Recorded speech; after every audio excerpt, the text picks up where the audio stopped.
아, 다행이네요. 아우. 아, 정말 유튜브 못 살겠네.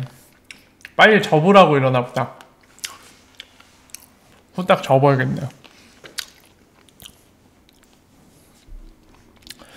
어라, 반갑습니다, 여러분들. 자, 저녁, 야근하느라 저녁 못 먹었고, 지금, 뿌셔뿌셔 먹고 있어요. 뿌셔뿌셔. 아유, 다행이네요. 빨리 10,000원 가자고요? 그랬으면 좋겠네요. 자, 어쨌든 워라 반갑습니다, 여러분들. 자, 시간이 늦은 만큼 빨리 가보도록 할게요. 자, 우리가 오늘 나눌 얘기는 뭐냐면, 평소처럼 이제 리플과 XRP 얘기도 나눌 거지만, 특근법 관련해서 이제 국내 상황이잖아요. 그래서 많은 분들이 되게 궁금하신 게, 특근법이 지금 정부회의 때 통과를 했거든요. 이제 2단계 정도 남았습니다. 예, 법사위까지 가야 되고, 법사위 통과하면은 국회의원들이 좋아하는 이 뭐라 해야 되죠? 그 명칭은 모르겠는데 어쨌든 국회의원들 다 모여갖고 표결하는 게 있어요. 그래서 그것까지 통과를 하게 되면은 이제 입법이 완료될 텐데, 이제 그 단계 말고도 사람들이 정말 많이 궁금해하시는 게, 특근법이 통과되면은 첫째, 이 자격 없는 거래소도 있잖아요. 규모랑 상관없이 소규모든지 아니면 큰 규모의 이제 암호화폐 거래소 중에 대기업과 소기업을 좀 나눌 수 있을 텐데, 그 안에서 이제 대기업이 아닐지라도 규모가 작더라도 본인들이 해야 될 의무와 역할, 책임을 다하는 거래소들도 있습니다. 하지만 반면에 한번 털어먹고 말자 식으로 그냥 거래소 대충 운영하고 뭐 막 말도 안 되는 토큰들 막 올려다가 고객들한테 팔아놓고서는 빤스런하고 막 이런 거래소들도 실제로 있기 때문에 이제 검찰이 막 기소도 하고 그러는데, 그러면 도대체 이 거래소들 다 없어지냐? 특근법 통과되면은. 이거부터 시작해서 특근법 통과되면 많은 분들이 또 궁금해하실 수 있는, 떡상이 오는 거냐? 규제안으로 편입이 됐으니까 이런 것들. 그리고 한 가지 더 붙이자면, 이 특근법 통과되면 XRP와 리플과 무슨 관계가 있나 까지 해갖고 많은 궁금하신 점들이 있을 텐데, 지금 말씀드린 거 말고도 여러 가지 의문사항, 도대체 특근법 내용 안에 뭐가 있는지, 어떤 것인지, 그리고 통과되면 어떤 효력을 발휘할지, 시장에 어떤 영향을 미칠지 정확하게 좀 설명을 드리도록 하겠습니다. 정확한 내용을 공유 드릴 테니까 어디 가서 이상한 얘기하는 거에 속지 마시고, 정확한 상황에 대해서, 지금 현재 상황, 그리고 특근법이 통과됐을 때 어떤 여파가 미치는지, 이런 것들을 오늘 정확하게 알고 가시면 여러분들께 도움이 될 것 같습니다. 자, 오라 어서오세요. 반갑습니다, 김영희님.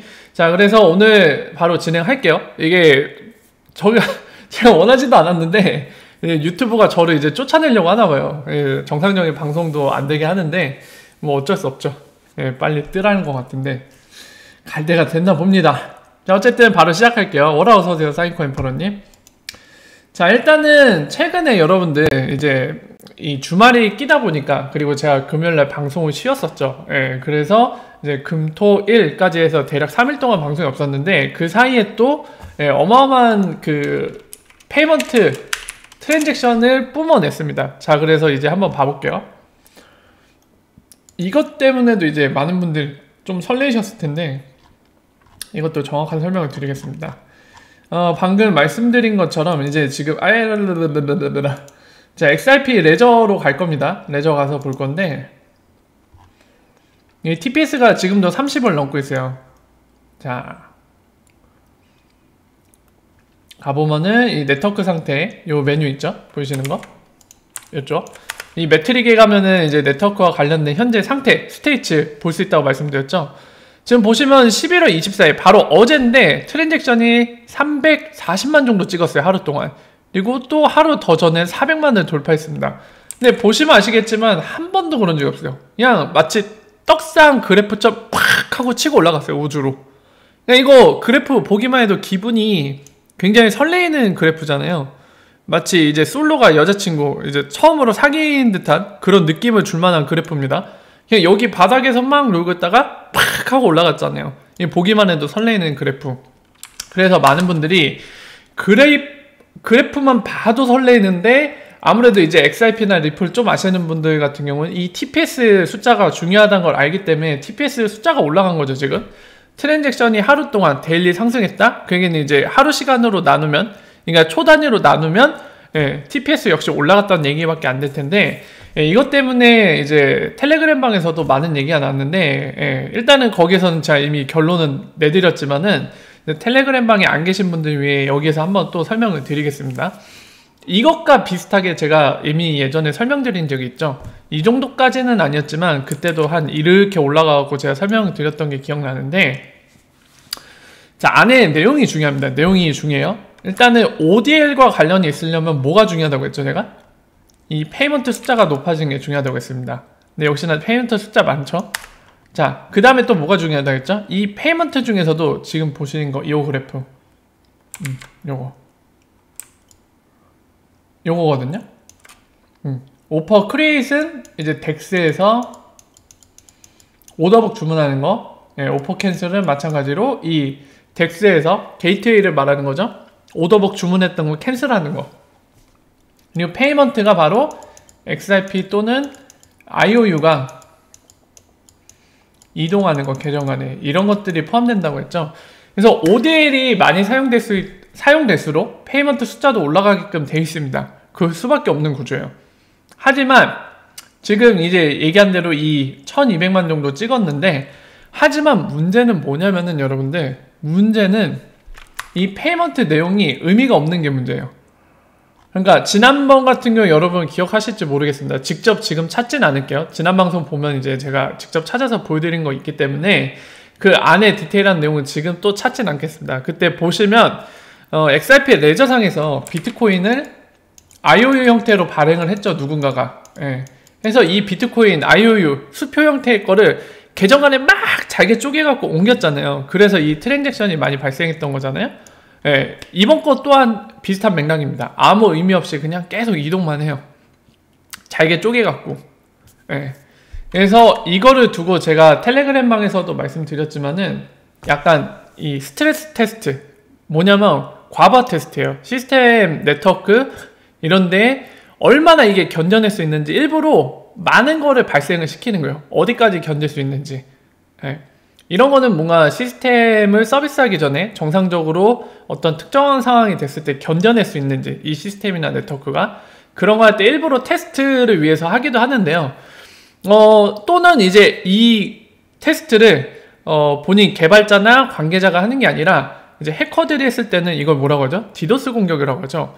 지금 같은 경우가 이 둘 중에 하나에 해당됩니다. 그래서 이미 텔레그램 방에 말했는데 오늘 닉도 얘기를 했죠. 닉 같은 경우 이제 리플사의 메인 C 개발자 중에 하나인데 여기서도 똑같은 얘기를 하죠. 아무 의미 없이 그냥 이동시키고 있고, 이거는 무의미한 거, 유즐리스라고 얘기하죠. 여기에서는 이제 뭐 디도스라던가 이런 언급은 안 하는데 이제 스팸의 의미로 얘기를 하고 있죠. 지금 보면은 내용을 봐서 스팸도 언급했네요. 그러니까 아무 의미 없는 거를 계속 한다. 스팸성 공격이라는 거죠.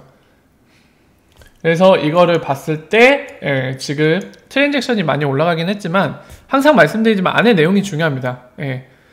제가 뭐 항상 보수적이라 뭐 여러분들이 궁금하신 내용을 저한테 막 물어보면은 이거 의미 없어요, 이거 의미 없어요 하는 게 아니라 내용을 까보면 거의 99%가 이래요. 그러니까 그만큼 선동꾼들이 많다는 거예요. 여러분들한테 막 뭐 그냥 뭐만 보이면 야 떡상 징조 야 이거 대박 이러면서 이렇게 선동하는 사람이 그만큼 많다는 얘기밖에 안 됩니다. 그래서 이것도 리플 사이에 공식으로 컨펌이 됐죠.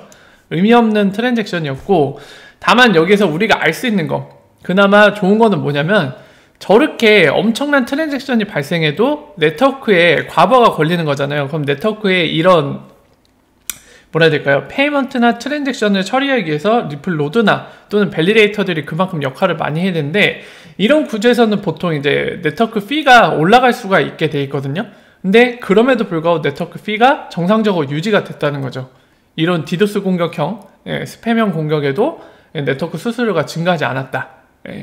이런 거에 대해서는 닉 역시도 언급을 하고 있습니다. 그래서 그런 점들을 참고하면 좋을 것 같아요. 만약에 반대로 여러분들 저런 식으로 TPS 한 40밖에 안 됐는데 보시면 네트워크 피도 나오거든요. 여기 있죠. 여기 이 부분. 저 만약에 네트워크 피가 저 정도 TPS 한 40밖에 안 되는 거를 했는데 막 이 정도로 올라갔다. 그러면은 문제가 좀 있죠. 아니 1500까지 커버 가능하다며 스펙상으로 1500은 커녕 뭐 40, 50밖에 안 됐는데 그 정도의 트랜잭션 발생했다고 막 네트워크 피가 확 올라가? 이거 네트워크 문제 있는 거 아니냐 이런 얘기 나올 수 있는데 일단은 이걸로 적어도 TPS 50 정도까지는 XRP 레저상의 문제를 못 준다는 건 확인이 된 겁니다. 근데 뭐 누가 어떤 의도로 갖고 한 건지는 모르겠어요. 여전히 확인되지는 않고 있지만 어쨌든 간에 적어도 TPS 50 정도까지는 가볍게 커버하고도 남는다. XRP 레저가. 이 정도의 부하 갖고는 네트워크를 마비시킬 수 없다. 라는 거를 직접 확인한 거는 굉장히 이제 좋은 거라고 볼 수 있는 부분이죠.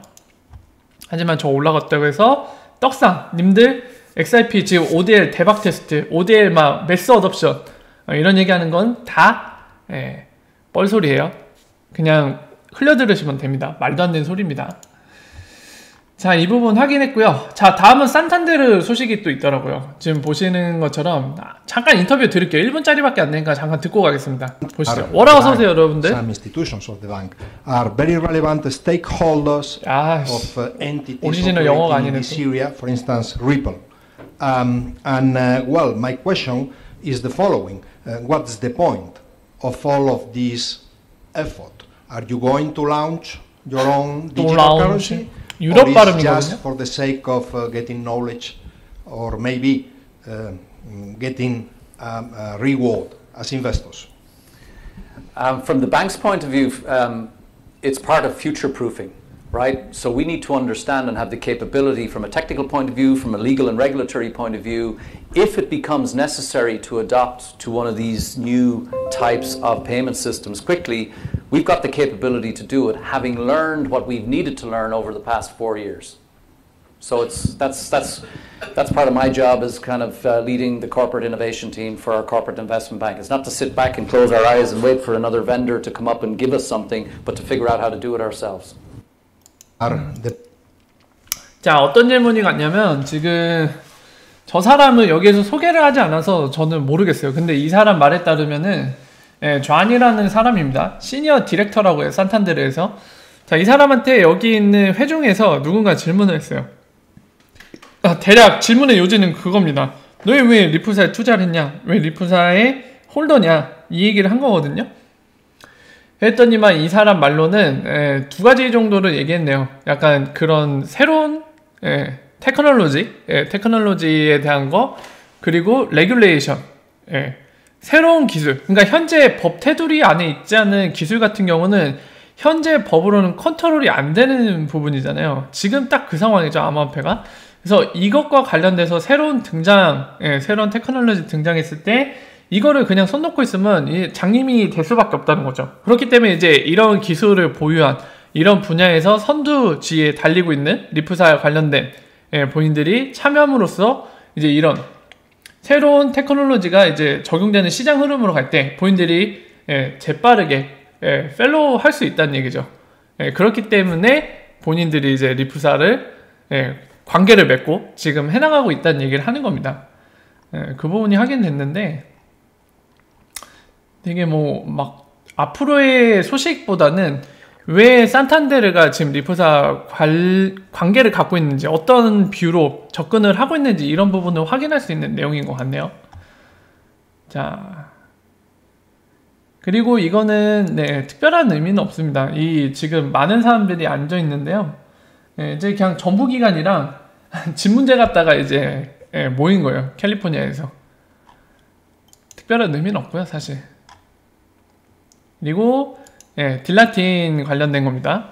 딜라틴이 지금 12월 4일 날에 본인이 핀테크, 폴란드에서 있는 핀테크 2019에 참석을 하죠. 그래서 이때도 뭔가 얘기를 할 것 같은데, 이 아줌마가 은근히 얘기를 하긴 하는데 모르겠어요. 이 아줌마는 왜 이렇게 눈에 안 띄는지 모르겠는데, 왜냐면 예전에도 이 아줌마가 얘기했던 뭐라 해야 될까요? ODL 사용자들 30개 넘는다는 얘기도 했었고 막 그랬는데, 일단은 리프사가 공개적으로 얘기한 거랑 숫자도 다르고 약간 이 아줌마가 뱉는 정보가 약간 애매모호한 점이 있습니다. 그래서 기대를 안 하는 건지 모르겠는데, 어쨌든 간에 최근 같은 경우는 이 아줌마가 어떤 얘기를 했냐면, 모니그램이 이미 태국에 ODL을 쓰고 있다는 얘기를 했거든요. 약간 이것도 리프사의 공식 발표하는 약간이 아니죠. 이거는 상당히 배치되는 상황이죠. 리프사 같은 경우는 지금 공식으로 얘기하는 게 멕시코, 필리핀, 그리고 호주 이렇게만 얘기하고 있거든요. 물론 이제 미국 달러도 있긴 하지만, 근데 이 아줌마는 또 방금 얘기했듯이 태국 바트를 지금 ODA를 쓰고 있다라고 얘기해버려갖고 정면으로 배치되는데, 약간 이런 것들이 있기 때문에 좀 기대감이 덜한 것 같긴 해요. 뭐 어쨌든 간에 그래도 이 아줌마도 이제 본부장급입니다. 리프사에서 굉장히 이제 수준 있는 자리에 와 있고 책임감 있는 자리, 그리고 정보를 어느 정도 갖고 있는 자리에 와 있고요. 더불어서 전 직장 같은 경우 스위프트 GPI 여러분들도 잘 알고 계시죠. 그렇기 때문에 이 아줌마의 말에 아예 신경을 안 쓸 수는 없습니다. 그래서 12월 4일날 폴란드에서 이제 참석을 한다고 하니까 어떤 얘기들을 하는지 그때 가서 한번 살펴볼게요. 여러분들 이거 너무 당연한 얘기라 지금 제 채널에 함께하고 계신 분들은 아마 속는 분들이 없을 것 같긴 한데, 주변 분들이 혹시나 이런 거 혹하시면 꼭 얘기해 주십시오. 리프사 절대로 에어드랍 없습니다. 리프사는 공개적으로도 리프사가 얘기하고 있는 건데, 이거 계속 사기가 있는데 1000명이나 시청 중이더라고요. 이거를 실시간으로. 나 정말 이게 어이가 없는데, 이 사기꾼들 진짜 이거 절대로 속지 말라고 얘기해 주세요. 자, 그리고 다음, 아까 이 가끔씩 좋은 이 사람 같은 경우, 여러분들 이 스티븐이라는 사람은 동양인이에요. 동양인인데 뭐 어느 나라 계열인지 모르겠어요. 저는 이제 중국 계열로 보이는데, 중국 아니면 대만 계열로 보이는데, 어쨌든 이 양반이 좋은 동영상 자료를 올려주는 건 맞아요. 아까처럼. 근데 이 사람의 단점이 있어요. 이 사람도 약간 병이 있어요. 약간 뭐라 해야 되죠? 약간 본인에 취해 있어요. 너무. 그래서 지금 같은 경우도 그 케이스 중에 하나인데, 이런 거는 거르세요. 이 사람이 분명 좋은 동영상을 많이 올려주는 건 사실이고, 그런 영상들은 여러분들한테 좋은 정보기 때문에 참고로 하시는 건 맞는데, 이런 거 자기 자아에 도취돼 갖고 약간 헛짓거리 하는 거는 속지 마세요. 그러니까 지금 같은 경우는 뭐라고 얘기하냐면, 스위프트가 리프사 XIP를 두려워하고 있는 분명한 이런 사인이다 하면서 뭐라고 얘기한 줄 알아요? 왜냐면 스위프트 계정이 자기를 차단하고 있기 때문에. 그러니까 리프사 XIP를 두려워하고 있는 게 명확하다라고 얘기하는데, 이거는 개소리죠. 어떻게 자기 계정 차단한다고 리프사 XIP를 두려워하는 거예요? 네, 정말 이 사람, 아니, 병 걸렸나봐. 이 사람들 왜 이러는지 모르겠어. 나 정말. 만약에 좋습니다. 만약 이게 사실이라고 생각하면, 만약에 누가 제 계정을 차단하면은 저를 두려워하고 있는 거예요? 명확한 사인이에요, 그게 아니겠죠. 스위프트가 하도 이 양반이 뭐 여기다 댓글 달고 막 그랬겠죠. 하도 헛소리 하니, 이 사람 입장에서 헛소리니까 차단을 했겠지. 무슨 말도 안 되는 소리 하고 있어, 정말. 이런 거 절대 속지 마십시오. 너무 웃겨갖고 저거 보자마자 빵 터졌는데, 저런 거에 절대 속으시면 안 돼요. 선동에. 정말 어이가 없습니다. 저런 거 보면서. 자, 그리고 유튜브 끊겼다고요? 아, 오마이갓.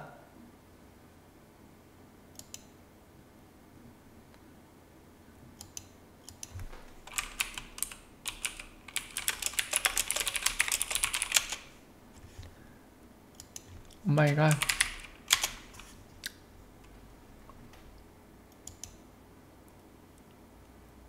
이기면 무조건 진출하는 그림이 됐고,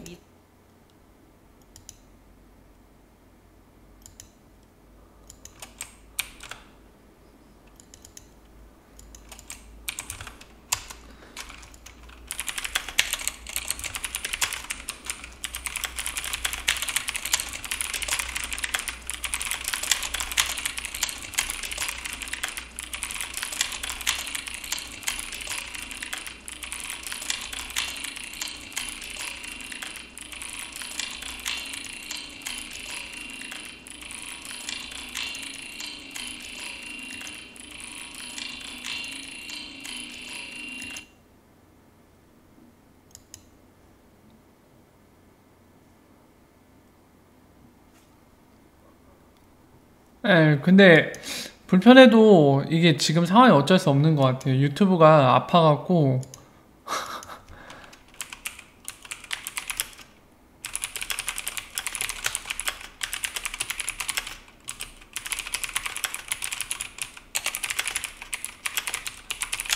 야, 이거 트위치, 이게 유튜브가 진짜 오늘 마탱이 같네요. 예, 오늘 못 쓰겄다, 유튜브 진짜. 접으란 의미인가 보네. 여러분들 월화 어서오세요. 혹시 어디에서 끊겼어요? 유튜브? 뭐 얘기할 때 끊겼나요? 산탄데르 얘기할 때 끊겼나요?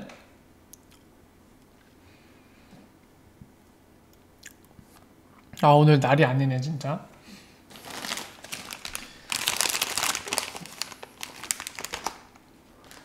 아, 에어드랍이요? 예. 다행이네요. 그나마 좀.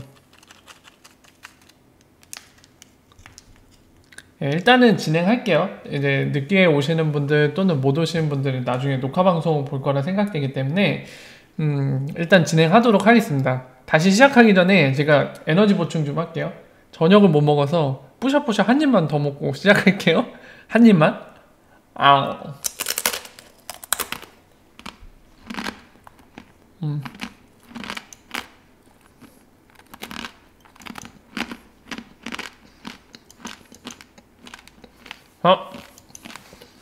가보도록 하겠습니다.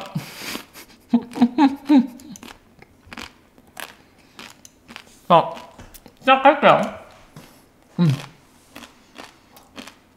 아, 이거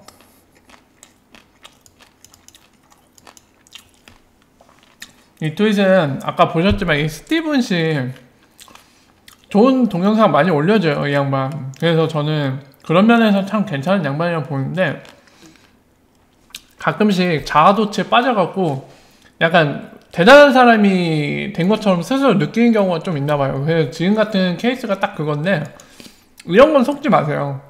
뭐라고 얘기하냐면 스위프트가 리프사 XRP를 굉장히 두려워하고 있다. 분명한 사인이 있다 라고 얘기하는데 그 근거를 뭐라고 하냐면 스위프트 계정이 자기를 차단했기 때문에 리프사 XRP를 두려워하고 있다고 얘기하거든요. 좋은 정보 많이 주는 양반인데 말씀드린 것처럼 가끔씩 자아도취에 너무 빠져들어가고 자기가 엄청난 대단한 사람이 된 것처럼 생각하는 경우가 있어요. 지금처럼 말도 안 되는 소리니까 이런 선동에는 속지 마시고 다만 이 양반이 좋은 동영상 많이 올려주니까 그런 거는 정보니까 보시면 될 것 같습니다. 대신 동영상 보실 때도 이 사람이 코멘트 단 거를 그대로 믿지 마세요. 이 사람 약간 자아도취에 많이 빠진 사람이라 코멘트도 되게 그러니까 자의적인 해석을 많이 해요. 가끔씩. 그래서 그런 것들을 조심하면 됩니다.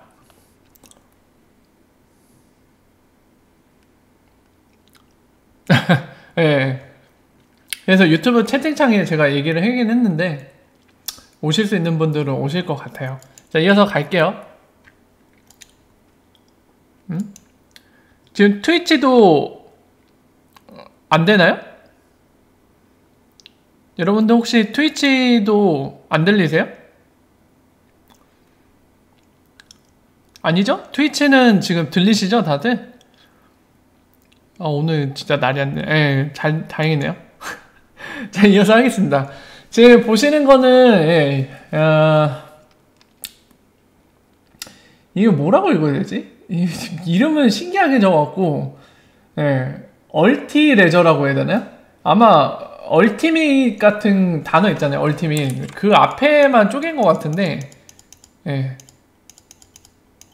얼티밋이라는 단어가 있죠. 이 단어의 앞에만 쪼개갖고 여기다가 레저를 붙인 것 같은데 아마 제 생각에 이런 식으로 합성을 만든 것 같아서 얼티레저라고 읽으면 될 것 같습니다.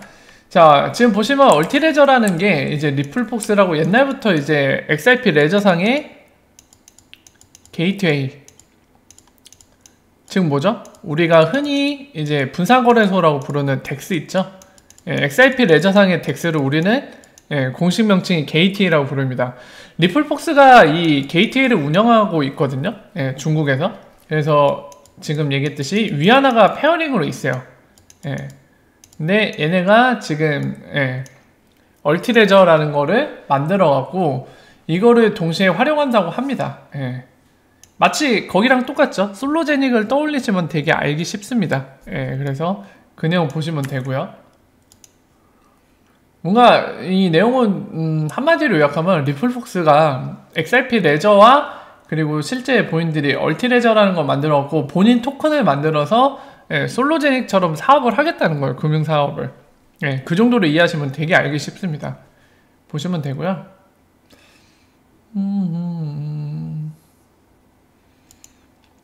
자, 이거 여러분들 이미 보셨을 것 같은데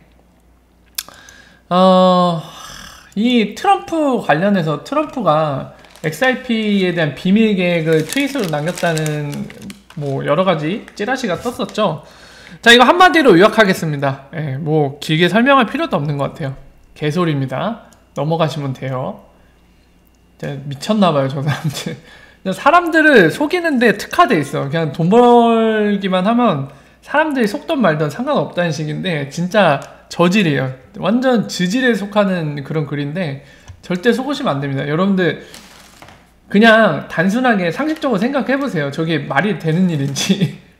절대 속지 마세요, 여러분들. 그냥 여러분들을 한낱 돈벌이로 생각하는 나쁜 사람들이 하는 짓거리니까 속으시면은 아주 그냥 저 사람들한테 아주 탈탈 털릴 겁니다. 여러분들 그냥 돈으로 볼 거예요. 내 광고를 봐주는 돈줄들, 나한테 기부를 한 돈줄들, 이런 식으로 볼 거기 때문에 절대 속으시면 안 됩니다. 이런 거. 자, 그리고 이 밀텐버그가 또 인터뷰를 했죠. 이 사람은 이제 글로벌 오퍼레이션 리플사의 이제 본부장급 직원인데 굉장히 높은 직위를 갖고 있어요. 딜라틴이랑 이제 동급이죠. 동급의 직위를 갖고 있는 양반인데 인터뷰를 또 했는데 이제 거기서 지금 리플사 위라고 표현했죠. 리플사 얘기하는 겁니다. 우리 굉장히 성장 중이다 라는 거에 대해서 얘기하고 있습니다. 뭐 브래드 갈링하우스가 좋아하는 리플 CEO가 좋아하는 식으로 표현하면 모멘텀 그 표현을 정말 많이 쓰잖아요. 그러니까 우리 지금 대박 달리고 있다. 그 정도의 표현으로 이해하시면 될 것 같은데 그렇다고 합니다. 자, 그리고 또 뭐 있나?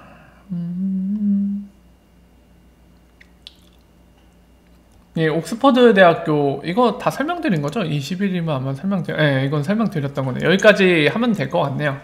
일단은 가장 최근에 지난주 금요일부터 오늘까지 있었던 리플사 XRP 관련된 소식들 중에 우리가 좀 체크해야 될 부분들, 핵심 부분은 다 말씀드렸고, 자, 이제 국내 상황 관련해서 좀 말씀을 드릴게요. 국내 상황 설명을 드리도록 하겠습니다. 뭐냐면은 특근법이요. 특근법 관련해서 일단 기사를 본 뒤에 정확히 여러분들께 지금 특근법이 어떻게 통과되고 있는 상황인지, 그리고 앞으로 어떤 일정을 남겨두고 있고 특근법 안에 내용은 뭔지, 그리고 그 안에 이런 내용이 있기 때문에 이게 만약 통과되면 어떠한 영향을 미칠지에 대해 정확하게 말씀을 드릴게요. 지금 이거 관련해서도 되게 또 말도 안 되는 얘기들을 하는 사람들이 되게 많은데 정말 사기판이에요. 이런 법 관련된 내용 파악할 줄도 모르면서 그냥 본인의 소설, 야 특근법 통과되고 있대. 그러니까 자기는 아무것도 몰라. 확인도 안 해봐. 심지어 모르면 확인이라도 해봐야 되는데 확인도 안 해보고 그냥 여러분들한테 그냥 마치 아는 것처럼 난 전문가야, 이런 착각에 빠져갖고 야 이거는 이러니까 이렇습니다 얘기하는데 정말 말도 안 되는 소리가 난무하더라고요. 그래서 정확하게 좀 알려드릴게요. 자, 일단은 내용은 기사 여러분들 이미 많이 보셨으니까 기사를 반복해서 좀 얘기하진 않겠습니다. 얘기하지 않을 텐데 몇 가지만 말씀드릴게요. 자, 보시면은 이 금융정보분석원이라는 데가 있어요.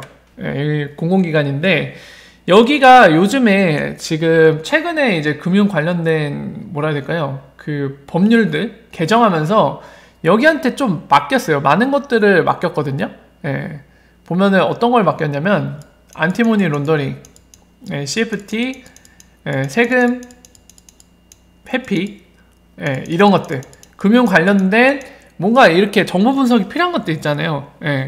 거래에 관련돼서 뭔가 사기치는 거나 이런 행위들, 지금 거론된 이렇게 제가 기재한 행위들까지 포함해갖고 이런 부분들을 전담막할 수 있는 이 금융정보분석원한테 법률도 개정해서 여기에다 맡겼어요.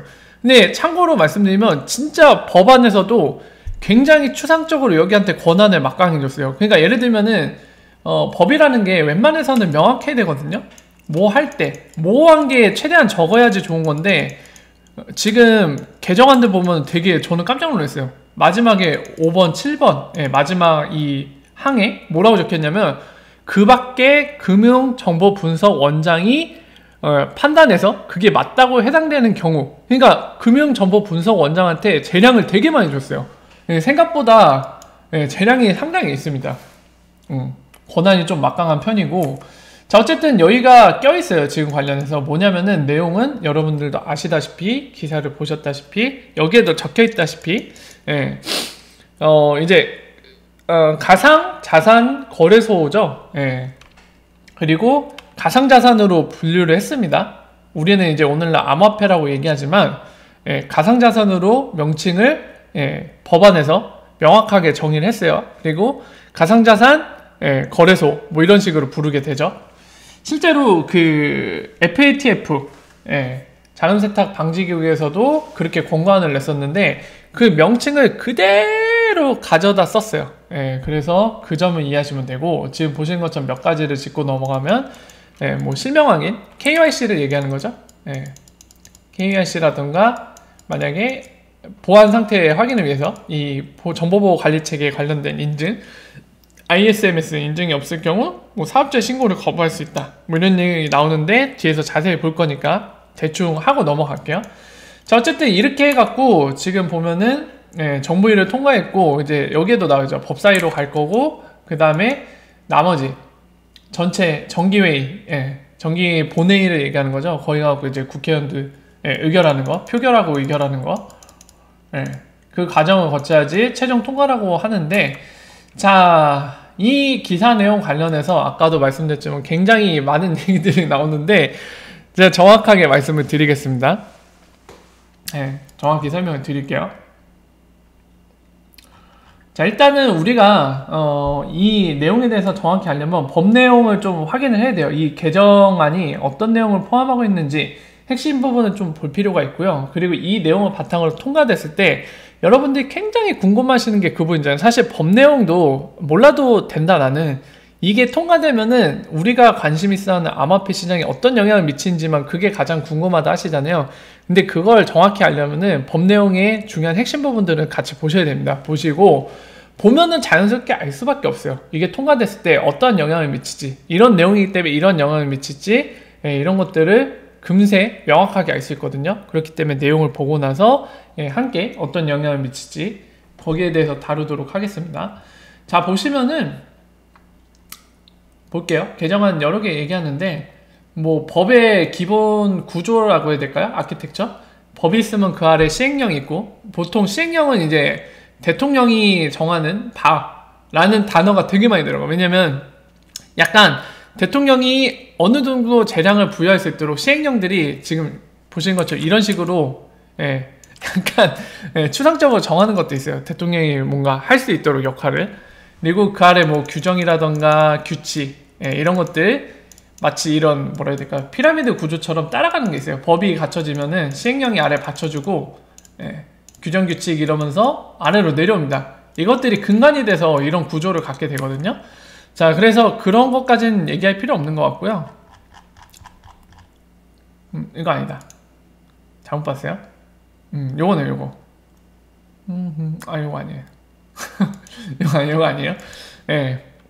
자, 요겁니다. 요거. 지금 요거거든요. 아까 말씀드린 게 김병호 위원 등 10명이 지금 같은 경우는 이제 국회예요.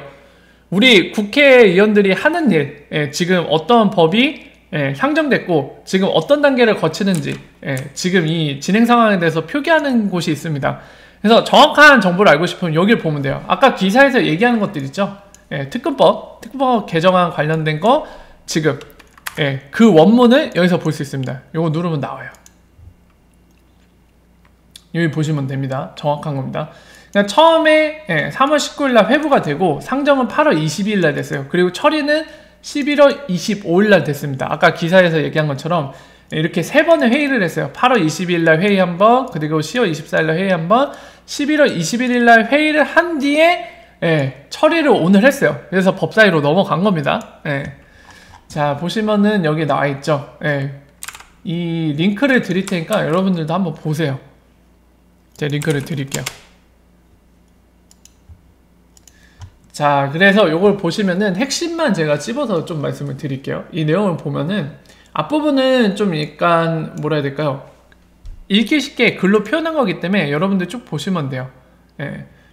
몇 가지만 찝어서 볼게요. 자, 취지에도 나와있지만은 제한이유 나와있죠? FATF. 예. 그리고 주요 20개국 같이 회의를 했었잖아요. 그러니까 그 세계 무대에서 요구하는 바를 예, 그 기준을 달성하기 위해서 지금 이런 걸 한다는 얘기를 하고 있죠. 자, 그래서 주요 내용 보면은 아까 얘기했듯이 암호화폐가 아니라 가상자산으로 정의를 했고요. 그리고 가상자산과 관련된 거래를 영업하는 곳을 가상자산 취급업소로 정의를 하고요. 그러니까 우리가 흔히 암호화폐 거래소라고 부르는 데를 이걸로 정의를 한 겁니다. 자, 그리고 여기 보신 것처럼 금융회사 등은, 그러니까 금융회사라면 은행이라던가 여러가지 뭐 보험회사 뭐 굉장히 많죠. 카드회사도 있고, 예, 그런 것들은 가상자산 취급업소와 금융거래를 할 때 예, 가상자산 취급업소의 신고 의무 이행 여부를 추가적으로 확인하도록 하고, 이건 무슨 얘기냐면은 암호화폐 거래소들이 아까 얘기한 FIU라고 줄여서 얘기하는 어디죠? 아까 봤던 거 재량이 좀 있다는 곳 원장이 금융정보분석원이죠. 예, 거기에 신고를 하도록 의무화시켰는데 그 신고 의무를 했는지 확인하라는 겁니다. 예, 신고해갖고 정상적으로 예, 승인하에 거래를 하고 있는 가상자산 취급업소인지 확인하라는 얘기죠. 그러니까 이거를 좀 더 예를 들어서 여러분들에게 와닿게 얘기하면 은행 같은데 은행이 계좌 만들어 주잖아요. 여기서 계좌 만들어 달라고 해서 예, 그러니까 그거 확인하라는 거예요. 얘네가 정상적으로 신고를 하고 영업을 하는 곳인지 은행 너희도 확인해. 그냥 해주지 말고 예, 그겁니다. 그리고 이행 안 됐으면 거절을 하라는 거죠. 예, 본인들이 금융활동을 할 수 없도록. 자, 그리고 다 같은 경우는 이제 그거죠. 아까 얘기한 FIU, 즉 금융정보분석원장에게 예, 본인들 신고의 그런 의무를 부여를 했거든요. 예, 신고하라는 거죠. 그리고 신고 안 하고 영업을 하면 예, 행정처분을 할 수 있도록 처벌 규정이 들어갔습니다.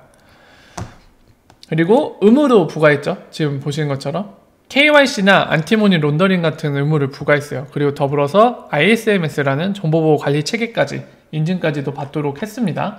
자, 이게 대략적인 내용인데 여기에서 디테일한 내용 우리가 확인해야 될 것들 몇 군데만 찍고 예, 설명을 드리고 갈게요. 자, 일단 가상자산 취급소라고 하는 거는 지금 이런 조건들을 만족하는 애들로 했습니다.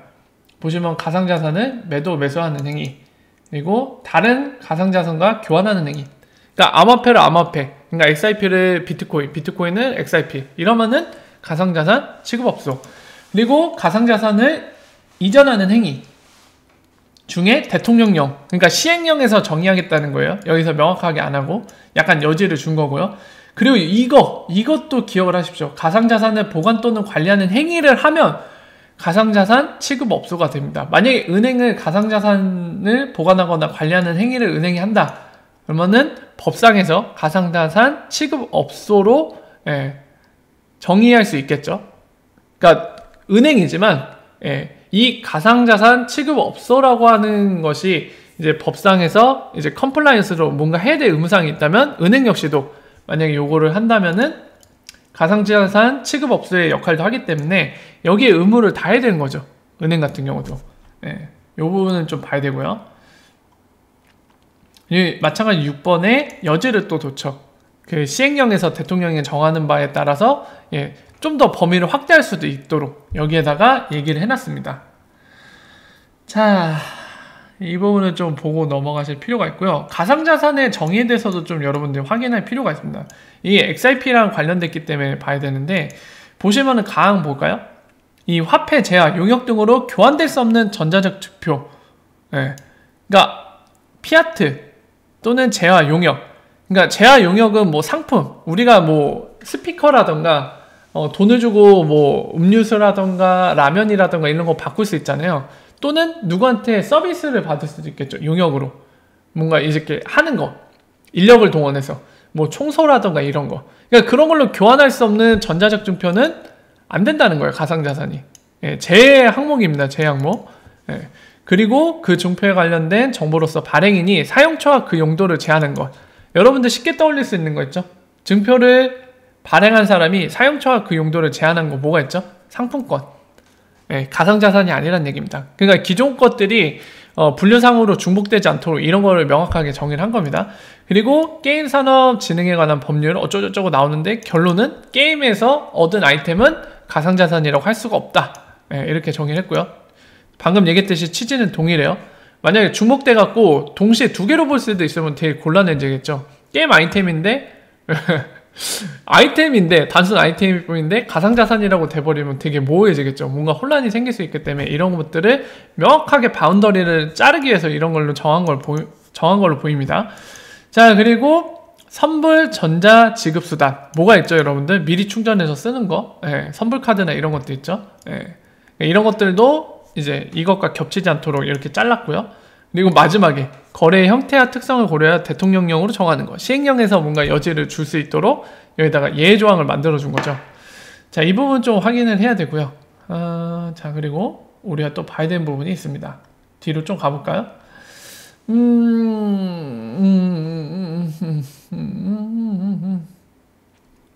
자, 이 부분 봐야 되겠네요.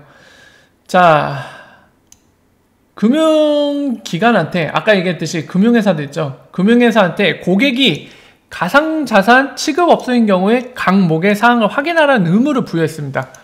가나다라는 뭐 이거는 안 볼게요. 이것만 보면 될 것 같아요. 마항 우리한테 좀 중요한 부분입니다. 예치금 가상자산 취급업소의 고객인자로부터 가상자산 거래와 관련해 예치받은 금전, 그러니까 고객들의 금액, 고객들의 돈을 얘기하는 거죠. 이거를 본인들의 자산과 본인들의 뭐 법인 계좌라든가 그거 있죠. 본인들의 자산을 법인의 회계, 재물을 운영하기 위한 뭐 계좌가 별도로 있을 수 있는데 그런 것과 구분되어 있는지 이런 거 확인하라고 되어 있죠.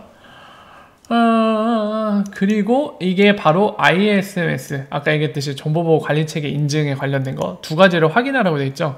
그러니까 요약해서 얘기하면 정보보호 인증을 제대로 받은 곳인지, 그리고 두 번째로는 이 우리가 굉장히 얘기 많이 하는 거 있잖아요. 그 벌칙 계좌, 가상 계좌 이거 갖고 말이 많은데 그게 아니라 정상적인 계좌를 갖고 고객들의 예치금을 관리하고 있는지 분리해서 이것 또한 확인하라는 거죠. 자, 그래서 이 부분에서 이제 우리가 알 수 있는 부분이 있죠. 옛날부터 얘기가 많이 나오는 게 뭐 벌칙 계좌, 가상 계좌 해갖고 뭐 실명 인증 계좌 없이 막 얘기들 많이 나오는데, 자, 이런 부분에서 이제 정리가 되는 겁니다.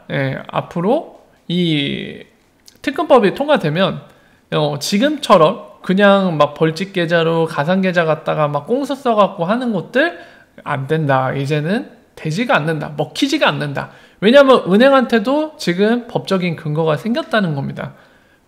지금 정부가 얘기하잖아요. 예치금, 그 계좌 관련된 거. 그리고 두 번째, 정보보호관리체계 인증 안 받은 곳이면 해주지 마. 그냥 다 거절해. 법적인 근거가 마련됐죠. 실제로 가상화폐 거래소 중에 은행한테 소송 건 데가 있죠. 뭐 가처분 신청해서 실제로 가처분 신청이 뭐 법원에서 들어준 경우도 있고, 그런데 이제는 이거 통과되면 얄짤 없다는 겁니다. 이제 그런 건 생도 안 먹히고 그냥 영업 못 한다는 거예요. 금융회사랑 아무것도 못 하니까 계좌를 가질 수가 없습니다. 아무것도 못 하겠죠. 그러니까 이걸 따를 수밖에 없는 상황이 되는 거죠. 자, 그리고 자 봅시다. 그리고 또 하나 또 있죠. 자금 세탁행위, 안티모니 론더링, 이런 위험이 특별히 높다고 판단되는 경우로서 대통령령을 정하는 경우. 그러니까 디테일은 이제 대통령 시행령에서 이제 결정이 되겠지만 어쨌든 거기에 기재되어 있는 내용에 따라서 안티모니 론더링, 자금 세탁이라든가 이런 부분에 문제가 발생할 걸로 보이는 암호화폐 거래소는 아웃이라는 거죠. 안 된다는 겁니다. 자, 그리고요. 자, 뭐 적용 범위에서도 좀 볼만한 게 가상자산 취급업소가 이제 금융거래 관련해서 국외에서 이뤄지더라도 국외에서 이뤄졌지만 국내에 영향이 미치는 경우는 이 법의 적용을 받는다는 겁니다. 그 부분 좀 기억해야 될 것 같고요, 저희가. 그리고 신고의 의무 여기에 나있죠. 신고해야 된다고. 그러니까 가상자산 취급업소, 즉 암호화폐 거래소를 운영하려면 FIU, 즉 금융정보 분석원에 보고를 해야 된다는 겁니다. 이 내용에 대해서는 여기 나오죠. 뭐 사업자의 소재지, 상호명, 어쩌고저쩌고 막 얘기하죠. ISMS 인증 못 받으면 신고해도 수리 안 한다는 거죠. 반려시킨다는 거죠. 안 된다 너는. 그리고 여기 나온 실명 확인이 가능한 입출금 계정. 여기서 나오죠. 실명 계좌. 안 된다는 거예요. 이거 없으면은 신고해도 반려시킨다는 얘기예요. 너 영업 못해 하고 그냥 쳐낸다는 얘기입니다. 예, 이 근거 때문에 이제 더 이상 벌칙 계좌고 나발이고 가상 계좌고 다 안 된다는 거예요, 이제. 그리고 이제 뭐 기타 이제 범죄에 관련된 법률에서도 나오는 거, 예. 거기에서 뭔가 5년이 지나지 않은 거, 그러니까 실형을 받고 나서 5년이 지나지 않은 경우는 이제 영업을 못 한다는 거죠. 예전에 전과 기록이 5년 이내에 있으면은 쉽게 얘기해서 영업 못 한다, 라는 거죠. 자, 그리고 마지막에 이거 직권을 줬어요. 지금 아까 말씀드렸지만 금융정보분석원장이 신고를 받고 나서도 대통령이 물론 기준은 어느 정도 정해주지만 이 신고를 직권으로 말소할 수 있대요. 재량에 의해서 신고한 업체도 제재를 가할 수 있다는 겁니다. 그래서 여기 보면은 얘기를 하는데 시정명령을 이행하지 않는 경우, 그러니까 금융정보분석원에서 야 암호화폐 거래소 니네 이 부분 잘못된 것 같은데 시정이 했는데 이행하지 않으면 바로 불법 업소가 되는 겁니다. 라이센스를 박탈당하는 거고, 기각 경고는 3회 이상 받은 경우, 너 경고 3연타 맞으면은 끝이라는 거예요. 그리고 제재받은 자, 그리고 자금 세탁 행위에 관련돼서 하면은 아웃이고, 부가가치세법에 따라서 이거에 저촉되는 것도 아웃입니다. 자, 이 금융분석원에 상당히 재량을 부여하는 거죠. 암호화폐 거래소에 대한 재량을 굉장히 부여하는 겁니다. 이 정도 여기 볼 수 있을 것 같고요. 그리고 가상자산 취급업소의 조치 부분도 보면 이 보이시죠? 보고 의무가 부여가 되고 고객별 거래 내역을 분리하여 관리해야 돼요. 그리고 시행령에서 이제 자세히 다루기 위해서 이렇게 약간 모호하게 해놨죠. 대통령령으로 정하는 조치를 해야 된다. 아마 여러가지 작은 세탁 방지나 신원 확인 이런 거를 집어넣을 걸로 예상됩니다. 약간 디테일하게 넣어놓겠죠. 자, 그리고 뒤에는 과태료 얘기고요. 뭐 5천만 원 이하의 벌금, 5년 이하의 징역, 뭐 이런 얘기 나오죠. 이런 부분 좀 체크를 해야 되고요. 자, 근데 그리고 마지막으로 여러분들 중요한 건 뭐냐면, 여러분들 항상 법이라는 건 말이죠, 유예기간을 줍니다. 법이라는 거는 시행일부터 효력을 발휘하는 거예요. 이 법이 통과한다고, 아까 기사 보셨죠? 법사위 가서 법사위에서 이제 통과하고 본회의 가갖고 이제 의결하고 표결해갖고 국회의원들이 이제 이거 통과시키자 해서 통과시키면은 바로 효력을 발휘하는 걸로 오인하신 분 많은데, 그리고 그런 선동꾼들이 많죠. 어림도 없는 얘기입니다. 우리가 정확히 알아야 되는 건, 법이라는 거는 통과가 되더라도 시행일이 중요해요. 시행일이 언젠지를 봐야 돼요. 지금까지 우리가 본 내용들 시행일 언젠지 보세요. 시행일, 이 법은 공포 후 1년이 경과날부터 시행한다. 자, 가령 12월 20일에 통과했다고 봅시다. 2019년. 그러면 언제? 공포되잖아요, 이날. 또는 며칠 지나서 공포될 거 아니에요. 그럼 1년 지난 뒤에, 1년 뒤라는 얘기예요. 그때부터 시행이에요. 그러니까 이 법안이 다 통과되고 공포가 되더라도 1년 뒤부터 시행해요. 1년 뒤부터. 그리고 또 그냥 바로가 아닙니다. 또 자, 보세요. 가상자산 취급업소 신고에 관한 경과조치라고 돼 있죠. 여기를 잘 보셔야 돼요. 제7조의 개정 규정에도 불구하고 이 법 시행 전부터 영업 중인 가상자산 취급업소는 이 법 시행일부터 6개월 이내 요건을 갖춰 신고해야 한다. 이해되세요? 자, 보세요. 이 법 시행 전부터 영업 중인 가상자산 취급업소, 누굴 얘기합니까? 오늘날에 존재하는 암호화폐 거래소들을 다 해당되겠죠, 여기에. 그리고 그러면 언제부터? 이 법이 시행일부터. 언제요? 1년 뒤. 시행일부터 6개월이라는 시간을 줍니다. 신고 기간을 줘요. 그러면 이 신고일 6개월 주는 거 언제? 1년 뒤 이후에 6개월이나 시간을 줍니다. 그러면은 막바지에 가상화폐 거래소가 신고한다고 봅시다. 그러면 1년 5개월 뒤에 신고해도 돼요. 그러면은 1년 5개월 동안에는 ISMS 인증 안 받아도 되고요. 아까 얘기한 그 실명 계좌 있죠? 네, 그 의무 안 해도 돼요. 1년 5개월 뒤에 그걸 갖추고 신고해도 됩니다. 그럼 1년 5개월 동안 그거 없이도 진행은 되는 거예요. 자, 이해가 되시죠? 예. 이거 되게 극단적인 경우긴 하지만 실제로 그게 현실로도 가능하다는 걸, 법을 저촉하지 않고. 그러니까 사실상 이 내용은 뭐냐면 유예기간을 1년 6개월이나 준 겁니다. 사실 1년 6개월. 그래서 실제적으로 여러분들 생각해 볼 때 이 법이 당장 바로 통과되더라도 효력을 발휘하기 시작하는 지점은 언제냐면은 언제일 것 같습니까? 2021년 한 5월쯤은 돼야 됩니다. 그때 돼야 실제적인 효력이 발생할 수 있는 법이에요, 이게. 당장 통과되더라도. 그래서 뭘 말씀드리고 싶냐면, 좋아요. 이 법이 통과되면은 가상자산, 우리가 지금 암호화폐라고 부르는 가상자산, 그리고 암호화폐를 거래할 수 있도록 플랫폼을 제공하는 암호화폐 거래소, 법상에서는 가상자산 취급 없어져. 좋습니다. 이런 것들이 규제 안에 들어오는 거 맞아요. 틀린 얘기 아니에요. 이 법이 통과되면 규제 안으로 편입됩니다. 예, 법 안에서 뭔가 이 법 안에서 활동을 하려면 의무가 부과되죠. 예, 의무가 부과되고 책임이 부과되는데, 그래서 안전하게 규제 안에서 뭔가 진행될 수 있는 건 사실이에요. 100% 사실인데, 이거 갖고 당장 무슨 일이 있는 것처럼 얘기하는 것들은 다 뭐다? 그냥 알지도 못하면서 헛소리 하는 거다. 왜냐면 유예기간이 거의 실질적으로 1년 5개월은 나와요. 예, 지금 당장 통과되더라도 실질적으로 효력을 발휘하는 시점은 2021년 이라는 얘기입니다. 지금 2019년 말이기 때문이죠. 1년 6개월 더하면 그쯤은 되죠. 이거를 고려할 때 당장 무슨 엄청난 규제 편입 확실해지는 거 아니냐, 이런 얘기들은 좀 뒷부분을 안 본 거죠. 효력을 발휘한 시점을 전혀 안 본 겁니다. 그래서 그 부분들을 좀 확인해야 되고요. 그리고 하나 더. 자, 우리가 좀, 저도 약간 미처 생각 못한 부분인데, 이걸 보고 나서 문득 깨달은 게 있습니다.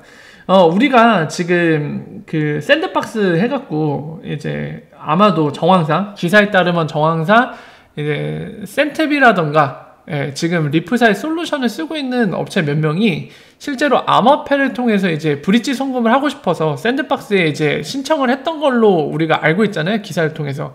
뭐 기사가 잘못됐다면 그게 사실이 아닐 수도 있는데, 만약에 기사가 사실이라는 가정하에는 아마도 정황상, 기사 내용에 따르면 정황상 맞는 것 같은데, 알고 보니까 되게 불만을 토로했는데, 알고 보니까 이 내용을 보니까 알겠어요. 왜 샌드박스에서 통과를 못 시키겠는지 이해가 됩니다. 왜냐면은 여기에 나와 있지만은 지금 암호화폐 거래소에 안티머니 론더링, 그리고 암호화폐 거래소에 연계되어 있는 이 은행 쪽에서 이 안티머니 론더링 관련된 게 준비가 하나도 안 돼 있어요. 이 법 내용을 보고 있으니 지금 상황을 알 것 같습니다. 그러니 쓸 수가 없겠죠. 이 보면은 제가 몇 가지 보여드릴까요? 미국이랑 우리나라랑 지금 상황이 많이 달라요. 여러분들, 제가 이제 추가적인 정보를 이제 말씀드립니다. 미국이 막 그 얘기하잖아요. 리플사도 막 얘기하는 게, 야, 미국 중국에 비해 너무 뒤떨어져 있는 거 아니냐? 약간 레귤레이션, 규제 관련해서 빨리 클리어해지자. 뭔가 정해되지 않겠냐? 미국이 밀릴 것 같아. 막 이러면서 굉장히 얘기를 하잖아요. 그거 보면서, 불소용. 우리나라랑 미국이랑 똑같네. 암호화폐에 대해 왜 이렇게 뒤떨어져 있냐? 얘기하시잖아요. 그렇게 생각들 많이 하시고. 실상은 우리나라가 훨씬 뒤에요. 왜냐면은 여기에서 알았어요. 이 소관위 검토 보고서 있거든요. 이 국회의원들 3번 회의하면서 이것과 관련된 내용, 이 법안들을 심도 깊게 논의하기 위해서 이 내용을 정리한 게 있거든요. 검토 보고서에. 이 내용을 보고 알았습니다. 여기서 이제 미국 얘기를 해요. 핀센이라는 우리나라 금융감독원과 비슷한 역할을 하는 핀센이라는 이제 언급을 하면서 이제 미국이 어떤 상황인지 얘기하는데, 여기에도 나와요, 내용이. 우리는 한참 뒤떨어져 있어요. 미국도 느리다고 리플사가 뭐라고 하는데 거기보다 더 뒤떨어져 있어요. 여기 보세요. 우리나라 이거 관련해서 이제 개정을 하기 위해서 뭐 여러 가지 얘기하는데, 이 내용 궁금하시면 쭉 보십시오. 보시는데 중간에 얘기를 합니다. 미국은 어떤 상황인지. 자, 보세요.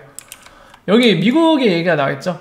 보면은 이런 FATF의 국제기준 마련에 앞서 개별적으로 관련 규제를 먼저 도입한 국가들의 사례. 미국. FATF 최근에 나왔잖아요, 올해. 그거 하기 전에 먼저 개별적으로 관련 규제를 먼저 도입한 국가, 미국. 먼저 도입한 국가, 어디? 미국. 2013년 금융범죄 단속반, 핀셋 나오죠? 우리나라의 특정 금융법과 유사한 은행 비밀법의 규제 대상 중 화폐 서비스 업자, 이 MSB라고 얘기하는 거, 이 라이센스도 만들었었죠, 최근에. 예. 여기에 가상통화업자를 포함하는 내용의 지침을 도입하였대요. 이미 의무를 부과하고 있어요. 자금 세탁 방지를 위한 신고 보고 등의 의무를 이미 부과하고 있어요. 이미. 우리는 이제 해갖고 2021년에 이제 본 효력을 발휘하는데 이미 하고 있어요, 미국은. 그리고 일본 같은 경우도 보시면 아시다시피 2016년 가상통화 교환업자를 추가. 여러분들 느낌 오시죠? 왜 우리나라는 늦을 건지 이해가 되시죠? 왜 미국은 ODL 이미 쓰고 있는데, 똑같이 느리다고 했는데 미국은 ODL 쓰고 있을 수 있는 이유가 여기 있는 거예요, 지금. 이미 안티모니 론더링은 이미 의무를 부과했으니까 어느 정도 되는 거예요, 지금. 근데 우리나라는 안 된다고요, 아직도. 아까 보신 것처럼 효력을 발휘하는 게 2021년쯤이라고요. 이러니 미국은 쓸 수 있고 우리는 샌드박스에도 도입을 못하는 거죠. 그거를 샌드박스에서 통과시켜줘도 어떻게 할 거예요, 안티모니 론더링. 리프사 솔루션은 준비되어 있는데 문제는 암호화폐, 우리나라에 있는 암호화폐 거래소랑 은행이 준비가 안 됐어요, 여기에 관련돼서.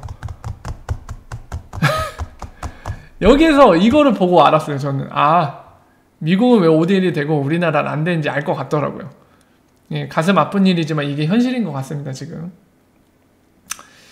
예, 그래서 여기에서 좀 이제 XRP와 리플 관련돼서 왜 미국은 ODL이 가능했는지, 뭔가 리프사가 자꾸 프레임워크가 아직 레귤레이션이 뭔가 클리어하지 않다고 막 징징대는데 그럼에도 불구하고 왜 ODL이 쓰일 수 있는지 이유는 여기 있었죠. 이미 법으로 준비는 어느 정도 돼 있습니다. 안티모니 론더링 관련돼서 자금 세탁 방지. 근데 그와 반대로 우리나라는 안 돼 있다. 이제 하고 있다. 아직 법도 통과 안 됐다. 이게 지금 차이가 있는 거예요. 예, 우리나라에서 ODL을 쓰는 거는 상당한 시간이 걸릴 걸로 보입니다, 지금. 예.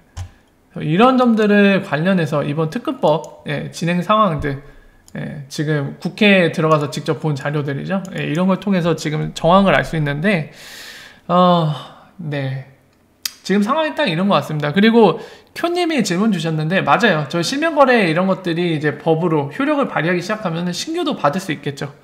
더 이상 법으로 저촉될 게 없기 때문에, 규제에 편입이 됐기 때문에 그때는 부담 없이 신규를 받을 수 있겠죠. 근데 문제는 시간이 꽤나 걸릴 걸로 보입니다. 1년 이상은 걸릴 것 같아요. 법이 효력을 발휘되기 때문에 시간이 꽤나 걸릴 것 같습니다. 자, 해서 여기까지 1부 순서 특근법 관련된 거 정확하게 정리해서 설명도 드렸고요. 그리고 리프사 XRP 관련된 소식들 정리해서 말씀을 드렸습니다. 여기까지 하고 잠깐만 쉬었다가 2부 순서 이어갖고 이제 Q&A 시간 얘기 나누도록 하겠습니다. 근데 오늘은 지금 유튜브가 마비 상태라 아마 Q&A에서 좀 뭔가 얘기가 되게 힘들어질 걸로 보이는데 어쨌든 그렇습니다. 이어서 가보도록 할게요. 잠깐만 쉬었다 갈게요.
법 관련된 거는 제가 말씀드렸지만 쉰내돈내님은 좀 잘못 알고 계신 것 같아요. 자, 링크 드릴 테니까 이걸 보시면 될 것 같습니다.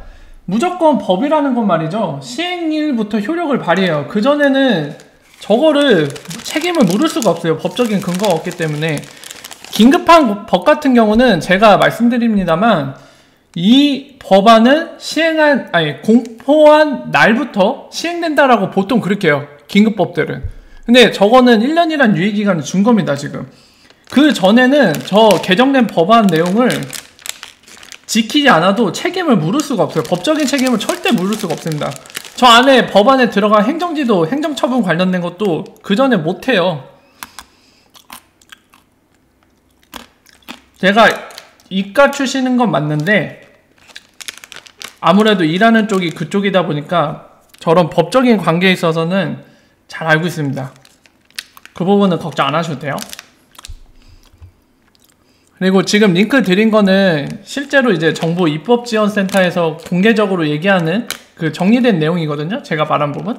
그거 보시면 이해가 빠르실 거예요. 일반적인 법들은 저렇게 유예기간 많이 줘요. 긴급한 법이 아니면.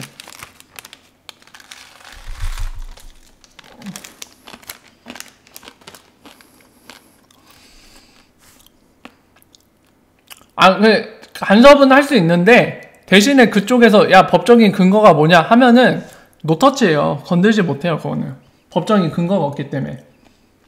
이 지도를 하더라도 예를 들면은 행안부 예를 들까요? 지금 뭐라고 부르는지 안전행정부인가요? 그 이름을 자꾸 앞뒤를 바꿔갖고 행정안전부예요? 아니면 안전행정부예요? 어쨌든 간에 이제 행정부 쪽에서 본인들이 뭔가 터치를 하려면은 본인들의 이제 규정이 있겠죠. 본인들이 만든 이제 소관하는 법이 있을 테고 그 바탕으로 본인들이 만든 것들이 있을 텐데 법이랑 본인들이 만든 방침이랑은 달라요. 이의제기가 가능합니다. 법이라는 효력이 너무너무 다른 거예요.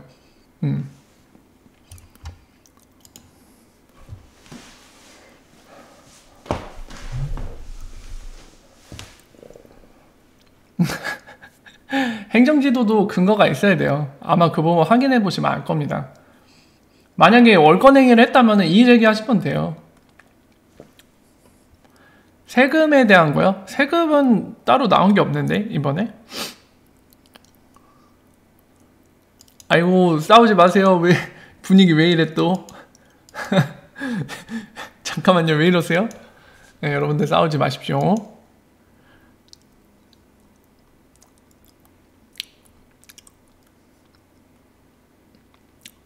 오늘 너무 많이 먹었다 근데 지금 뿌셔뿌셔 2개나 먹어갖고. 근데 또 유튜브가 갑자기 또 나오네요. 제가 따로 손댄 게 없는데. 야, 여러분들 다른 분은 언급 안 하는 게 좋을 것 같아요. 뭐 그분이 뭘 하던 우리랑 무슨 상관입니까? 저희 관심은 리플과 XRP 아니겠습니까? 리플과 XRP 관련해서 지금 뭐 관련된 정보 이런 게 지금 어떤 상황인지가 우리한테 중요한 거고, 뭐 누가 그거 갖고 뭐 선동을 하던 뭐라던 우리한테 피해만 안 준다면 뭐 신경 쓸 필요는 없겠죠. 본인들 하고 싶은 대로 놔두면 되는 거기 때문에 그냥 언급을 안 하는 게 좋을 것 같아요. 제 생각에도. 뿌셔뿌셔 아니고 안성탕면. 안성탕면이 뿌셔뿌셔 만들어 먹으면 맛있다고 그래갖고 저거 사갖고 먹었어요.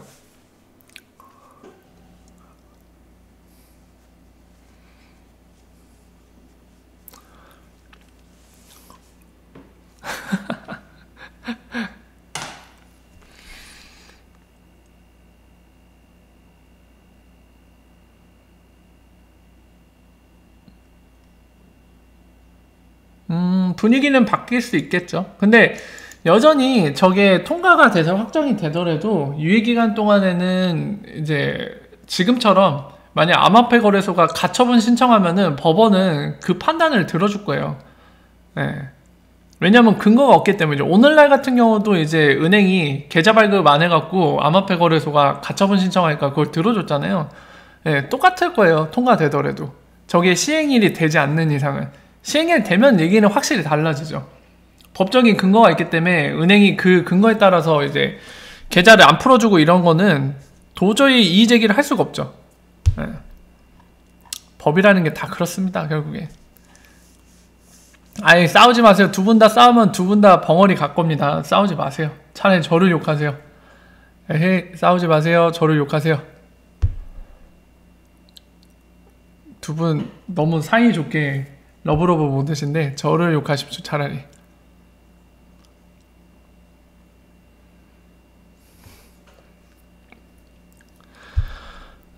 주신님 내용인데,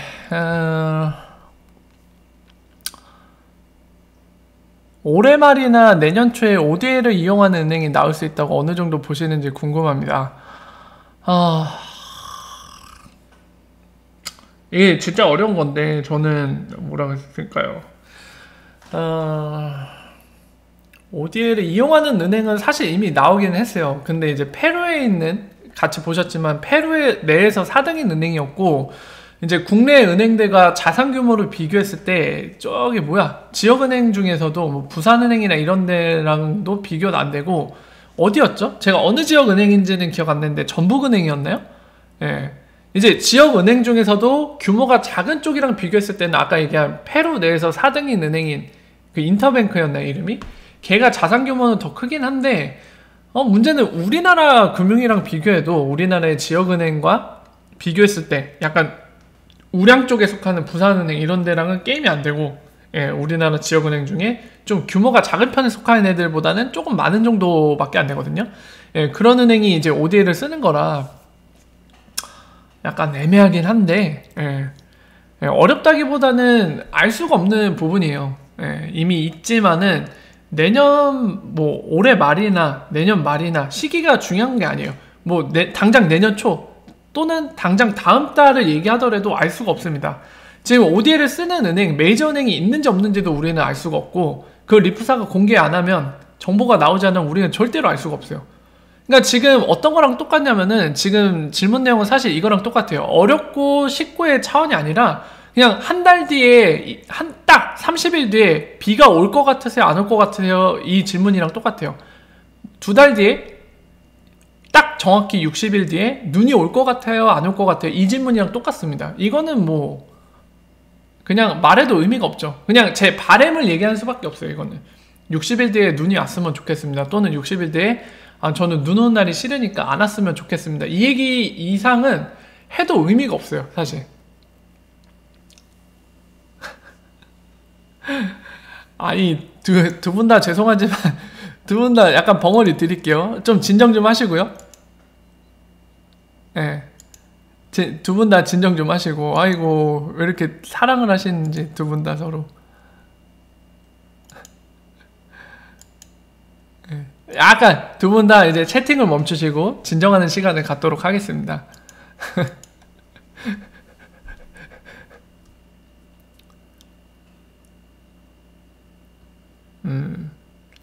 이제 무탈님은 지금 가격이라면 차라리 메이저은행 쓰는데 없는 데가 더 나은 상황이다고 하시는데, 어떻게 보면은 그 말도 맞긴 하죠. 예. 메이저은행 쓰고 있는데 이 가격이면은, 예, 많은 분들이 진짜 절망할 것 같아요. 근데 어차피 코인필드 사기꾼이라고 한 거냐고요? 아니에요. 코인필드 사기꾼이라고 한 거 아니에요. 예. 뭐냐면은 메이저은행이 쓰더라도 결국에는 브릿지 볼륨이 없으면은 의미가 없어요. 예. 그러니까 메이저은행이 쓰든 안 쓰든 모든 거는 볼륨 브릿지에 달려 있습니다. 얼마나 이제 브릿지 볼륨을 가져갈 수 있는지 거기에서 승부가 갈릴 거예요. 맞아요. 주신님이 말씀하신 거 저 동의합니다. 메이저은행이 스타트 끊으면은 많은 부분에서 분위기가 반전될 거예요. 예, 레퍼런스의 의미가 정말 큰 거기 때문에, 예, 쓰게 되면은 굉장히 큰 의미를 갖겠죠. 근데 그때 이제 일본에서 BIS 국제결제은행과 그리고 여러 군데 좀 내놓으라는 금융 커리어를 갖고 있는 사람, 이제 XRP 미드업에 왔었잖아요, 일본. 예, 거기에서 이제 실제 현재 은행에 있는 사람 인터뷰를 바탕으로 ODA를 왜 안 쓰고 있는지, 예, 그 인터뷰 내용을 보면서 이제 좀 같이 살펴봤었죠. 예. 그래서 일단 은행들이 손을 대기는 참 쉽지 않아 보여요. 예. 지금 은행들이 손대기엔 상당히 좀 어려움이 있어 보입니다. 확실히 레귤레이션이 중요한 부분인 것 같아요. 굉장하게.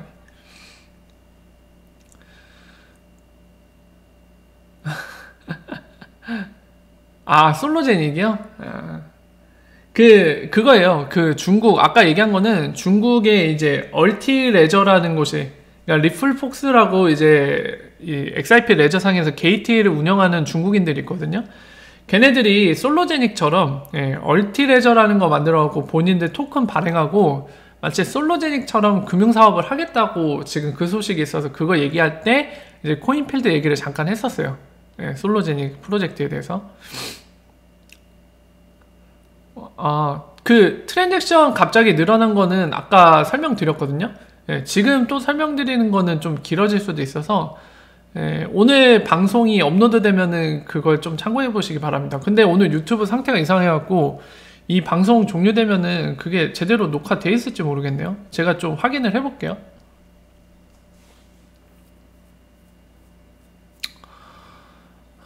그리고 신영훈님 얘기인데, 우리나라에서 사용하는 시기가 크게 중요한가요? 해외에서 유동성이 많이 발생하면 우리나라 시기는 문제가 없을 것 같은데 아닌가요? 맞습니다.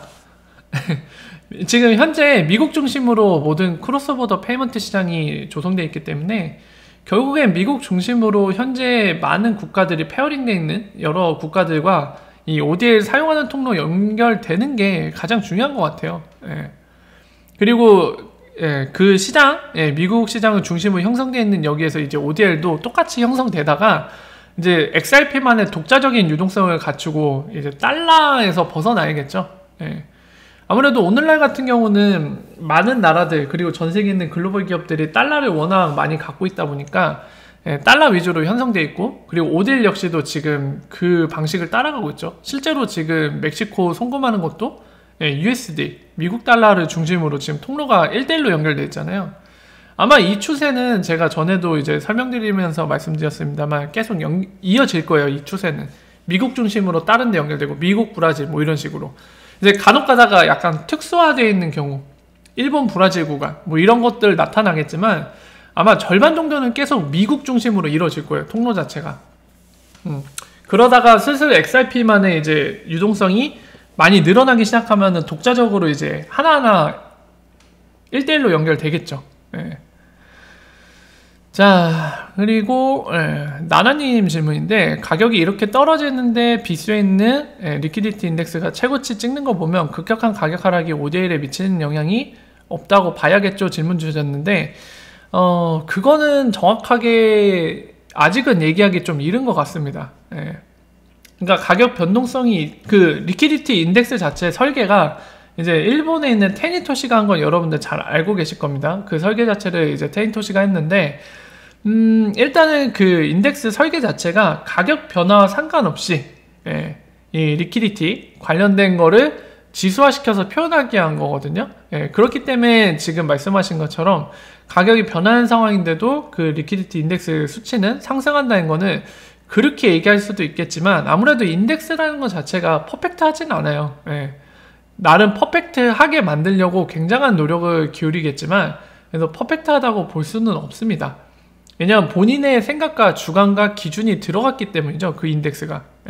그러니까 온 세상에 똑같은 그런 부분에 대해서도 인덱스가 여러 개잖아요. 그리고 그 인덱스 수치는 다 다르죠. 똑같은 것에 대해 인덱스로 표현했지만 서로 다릅니다. 표기하는 수치 자체가. 본인들 이 인덱스를 만든 사람의 주관이 들어갈 수밖에 없기 때문에 그런 건데, 그 사람의 판단가요? 그렇기 때문에 테니토시의 인덱스를 바탕으로 가격 변동에도 ODL은 끄떡없다 라고 지금 당장 얘기하기에는 좀 뭔가 이른감이 있습니다. 하지만 저는 개인적으로 테니토시의 그런 인덱스는 굉장히 훌륭하다고 보기는 해요. 다만 이제 조심스럽게 얘기하건데 아직 그렇게까지 얘기할 단계는 전혀 아닌 것 같아요. 그리고 윌리엄님 얘기인데, 셰인 앨리스 티어리 이론 뭐죠? 저는 처음 봅니다. 무슨 이론일까요? 저한테 질문 주셨는데 처음 보는 거라 제가 뭐라고 말씀 못 드리겠네요. 자, 그리고 리플님 질문, 리플에서 XRP 말고 다른 코인으로 바꿀 수도 있나요? 리플에서 XRP 말고 다른 코인으로 바꿀 수도 있냐는 건 어떤 의미일까요? 어떤 의미죠? 리플에서 XRP 말고 다른 코인을 바꿀 수도 있나요? 그러니까 리플 회사가 XRP 말고 다른 코인을 본인들의 사업으로 선택한다는 의미로 질문 주신 건가요? 일단 질문 내용부터 뭔가 명확하게 좀 말씀해 주시면 제가 거기에 대해 답변을 드릴 수 있을 것 같아요. 자, 관망란님, 유틸리티 스캔 보면은 비트스탬프, 필리핀 간 ODA 이용이 멕시코 간 이용이 3분의 1 정도 되는데 의미가 있나요? 질문 주셨거든요. 보도록 하죠. 가서 봅시다. 코인스피히치의 지금 현재 유동성을 보러 가면 되겠죠? 가서 보면은, 예, 특별히 이 비트스탬프나 코인스피히치, 이 서로 거래소 간의 내용만 보지 않더라도 어차피 ODL이 쓰이는 거면 이 코인스피히치에 와서 거래가 될 거거든요? 그냥 여기를 직접 보면 알기 쉬워지겠죠? 같이 보시죠. 얼마나 지금 트레이드 볼륨이 올라갔는지 함께 확인하시면 될 것 같습니다.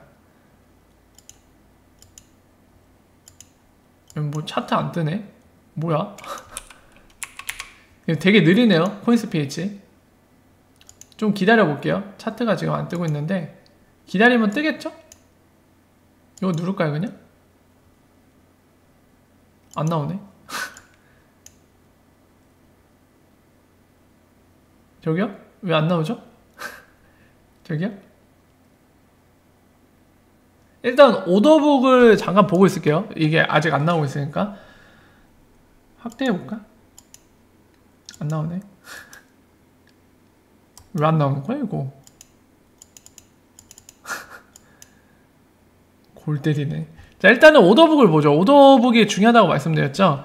자, 지금 같은 경우는 이제 필리핀으로 가서 필리핀 페소로 바꿔야 되기 때문에 여러분들 중요한 오더북 어느 쪽이죠? 이쪽입니다. 이쪽이 중요한 오더북이 될 거예요. 자, 보시면은, 예, 요거 같은 경우 이제 필리핀 페소 갖다가, 예, 시장 가격보다 저렴하게 XRP를 사겠다는 거잖아요. 그러니까 XRP가 여기 도착해서 이날의 법정 앞에 바꾸려면 이쪽 오더북을 쓸 텐데, 이쪽 오더북이 상당히 두꺼운 편이네요. 예, 49,000개, 4만개, 10만개 정도, 6만개, 10만개 정도. 오더북 되게 두껍네요. 예, 이거는 되게 좋은 상태인 것 같아요. 그리고 일단은 스프레드 차이를 좀 볼게요. 이 스프레드 차이 여기 보이시죠? 이게 즉 ODL의 효율을 결정짓는다고 제가 말씀드렸죠? 자, 그래서 스프레드가 어느 정도 나오는지 볼게요. 제가 봤을 때는 스프레드는 진짜 한 0.2% 미만은 돼야 되는 것 같아요. 적어도. 예, 그래야지 효율이 나오는 것 같거든요. 잠깐 보죠. 0.18로 나누면은 0.5% 나오네요. 0.53% 나옵니다. 여기 스프레드가 지금 0.53%. 이거는 좀 높은 편이에요. 빗소랑 잠깐 비교해 볼까요?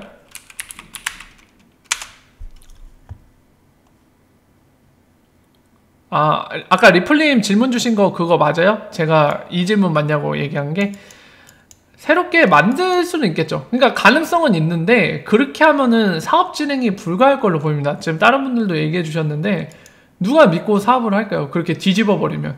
그러니까 지금 이미 그 다이렉트 세일로 기관들한테 XRP도 팔고 했거든요.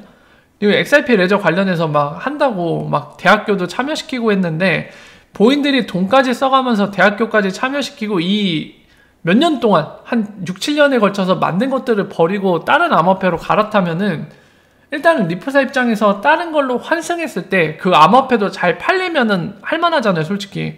얘 XRP 실컷 팔아먹었는데 다른 암호화폐로 바꿨는데도 여전히 잘 팔린다.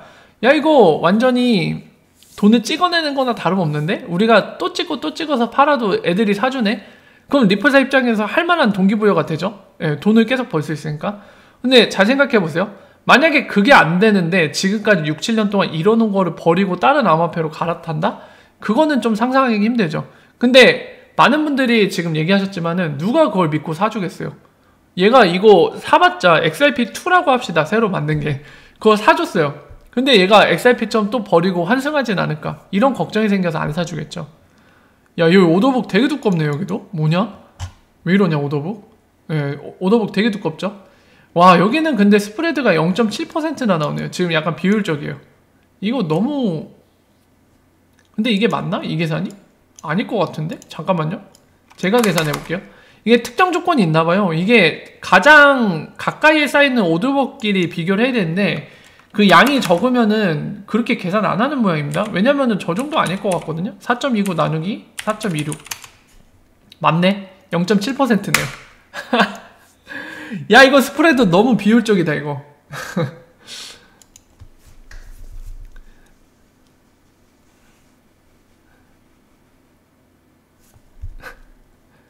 자, 일단은 이거 아직도 안 뜨네요. 잠깐만요, 여러분들. 이거 지금 볼륨 좀 보고 싶은데 뜨질 않네요. 이거 왜 이래, 사이트?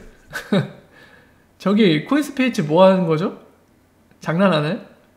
떴다. 보죠.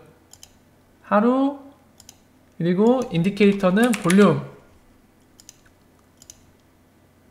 자, 어제가 100만 개, 오늘이 44만 개 정도네요.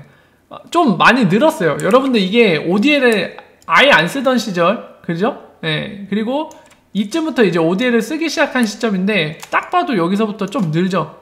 여기랑 여기가 좀 차이가 있죠. 그리고 여기 한 이쯤으로 자를까요? 네, 여기 와서는 또 전반적으로 볼륨이 많이 늘어있죠. 네, 요거 보세요. 확대해서 보면은 이 구간 가장 최근 확실히 늘어있습니다. 야, 처음으로, 물론 이때도 100만 개 넘긴 했는데 160만 개 정도 거래됐네요. 근데 이때 100만 개 넘었어요. 이거는 네, 최근에 86만 개. 요즘에 확실히 ODL이 사용이 늘은 걸로 보입니다. 물론 이 중에도 가격 변동성이 일어났기 때문에 거래량이 많이 늘어난 부분도 있을 거예요. 가격 변동 때문에. 하지만은 ODL도 있을 걸로 보입니다, 지금. 왜냐면 그전에도 가격 변동은 이만큼 최근처럼 일어났거든요. 그럼에도 불구하고 이때보다 볼륨이 높아졌죠. ODL 사용이 늘어났을 거예요, 아마. 리플님이 또 있네. 리플사 다른 코인 만드냐고요?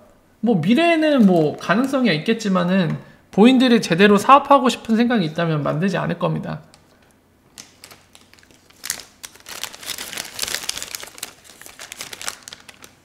가능성은 항상 열려있죠. 저는 솔직히 리플사를 무조건 우리를 사기치지 않고 등쳐먹지 않을 회사라고는 생각 안 해요. 그러니까 저 계속 보고 있는 겁니다, 저도. 만약에 리플사가 누군가가 얘기하는 것처럼 뭐 전 세계에 있는 그 비밀결사 조직들 있잖아요. 걔네가 밀어주는 회사고 얘네는 너무 착해서 우리를 뒤통수를 안 칠 회사면은 안 보죠, 소식을. 뉴스 뭐하러 봅니까? 그냥 가만히 기다리면 돈 벌어줄 텐데.